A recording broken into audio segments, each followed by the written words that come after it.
नमस्कार। सम्मानित ग्रामवासियों, जैसा कि आप सब जानते हैं कि पंचवर्षीय कार्यकाल का अंतिम समय लगभग पूर्ण हो ही चुका है। ऐसे में अब फिर से एक लोकतंत्र का पर्व बहुत नजदीक है, जो चुनाव को माना जाता है कि चुनाव लोकतंत्र का एक पर्व होता है।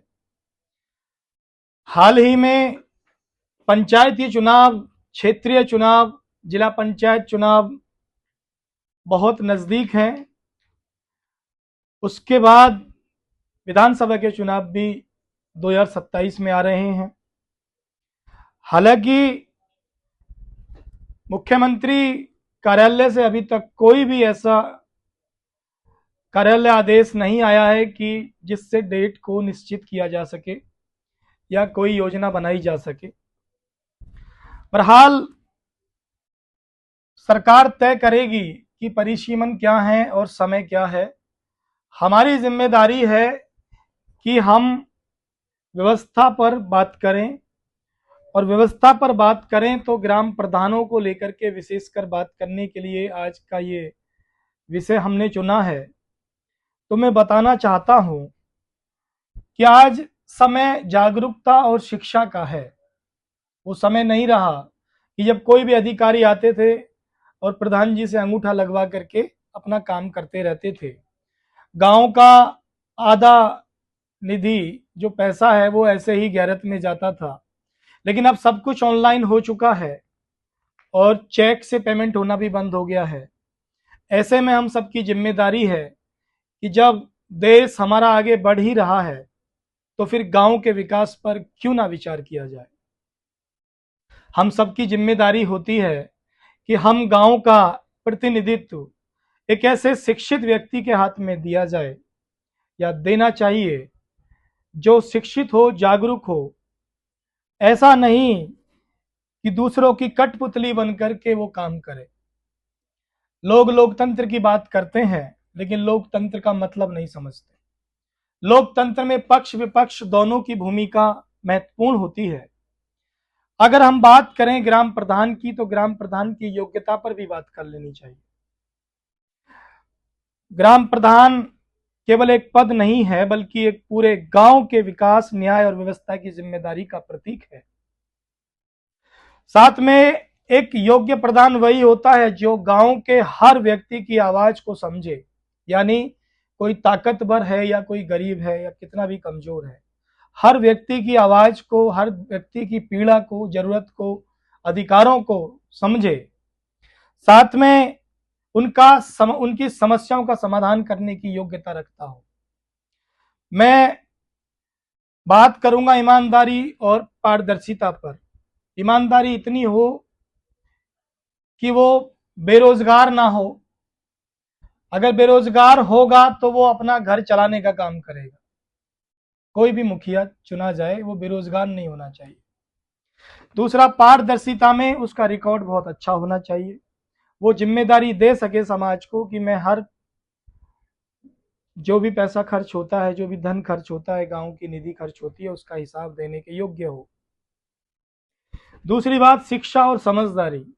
यदि शिक्षित नहीं होगा, आज के समय में ग्रेजुएशन से नीचे तो शिक्षित माना ही नहीं जा रहे हैं, क्योंकि सारे अधिकार, सारे रूल, सारे जजमेंट अब बहुत ही बड़े स्तर पर किए जा रहे हैं।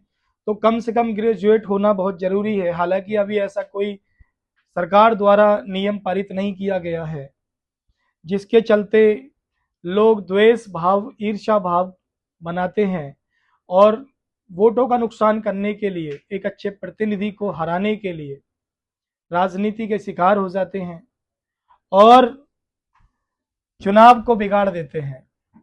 तो मेरा ये कहना है कि शिक्षित होना इतना आवश्यक है कि वो अधिकारियों की भाषा, कागज पत्र, फाइल, काम धंधे सारे समझ सके। ये हमारी जिम्मेदारी है। समझदारी इतनी होनी चाहिए कि गांव समाज में किसी को बताने की आवश्यकता ना हो कि वो कितना समझदार है। पढ़ा लिखा प्रधान सरकारी योजनाओं को बेहतर तरीके से समझ सकता है, गांव के विकास के लिए सही निर्णय ले सकता है। तीसरी योग्यता है नेतृत्व क्षमता। नेतृत्व क्षमता एक अच्छा प्रधान वही है जो सभी को साथ लेकर चले, चाहे वह किसी भी जाति धर्म या वर्ग से हो। एक बार ऐसा हुआ, परशुराम जयंती पर जब हम प्रधान बने थे तो हमारे एक उदाहरण के लिए मैं ये बात बताता हूँ, ब्राह्मण समाज ने मुझे वहाँ पर न्योता दिया और मैं वहाँ पर गया। तो बहुत सारे मेरे ही समाज के लोग, हालांकि वो अभी ग्राम प्रधान की दौड़ में भी हैं, वो चुनाव लड़ने की तैयारी भी कर रहे हैं, उन्होंने बहुत मेरा मजाक बनाया।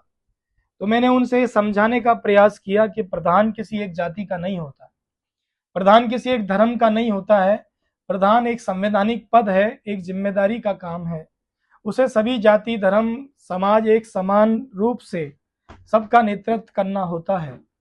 लेकिन अब मूर्खों को कौन ही समझाए, मूर्ख तो मूर्ख होते हैं, शिक्षित और पढ़े लोग लिखे लोग ही समझ पाएंगे। तो मैं ये थोड़ा सा उदाहरण भी दिया था। चौथी बात, समस्या का समाधान करने की क्षमता होनी चाहिए। ऐसा ना हो कि जब कोई मामला पंचायत में उलझ जाए तो उसे संभालने की क्षमता ना हो और इधर उधर की बातें करनी शुरू हो जाए। बहुत सारे मामलों में गांव के लोग, समाज के लोग मुखिया को जिम्मेदारी दे देते हैं कि सर जैसा आप कर दे प्रधान जी वैसा हमारे लिए ठीक है। लेकिन कई बार प्रधान पक्षपात कर जाते हैं, कई बार लालच में आ जाते हैं, कई बार किसी के दबाव में आ जाते हैं और किसी न किसी के भविष्य या जिंदगी से खिलवाड़ तक कर दिया जाता है। तो क्षमतावान निर्णायक होना चाहिए, ऐसा मुखिया जरूरी नियुक्त करना चाहिए, हम सबकी जिम्मेदारी है। पांचवी सबसे जरूरी बात है सेवा भाव। प्रधान ऐसा नहीं होना चाहिए, अहंकारी नहीं होना चाहिए। प्रधान पद हो या फिर प्रधानमंत्री पद, वो जनता के सेवक होते हैं, वो जनता के लिए काम करते हैं, जनता का प्रतिनिधित्व करते हैं। ऐसा ना हो कि कोई पुलिस हो, अधिकारी हो, उनके दबाव में आ जाए, उनसे डर जाए, या फिर किसी ताकतवर, किसी पैसे वाले या किसी बदमाश टाइप के व्यक्तियों के दबाव में आ जाए। ऐसा भी नहीं होना चाहिए। यही मैं छोटी सी बात आप लोगों को समझाने का प्रयास कर रहा हूं कि 5 साल की जिम्मेदारी एक शिक्षित, समझदार और क्षमतावान व्यक्ति के हाथों में सौंपने का काम करें। ये मैसेज प्रत्येक गांव की जनता के लिए है।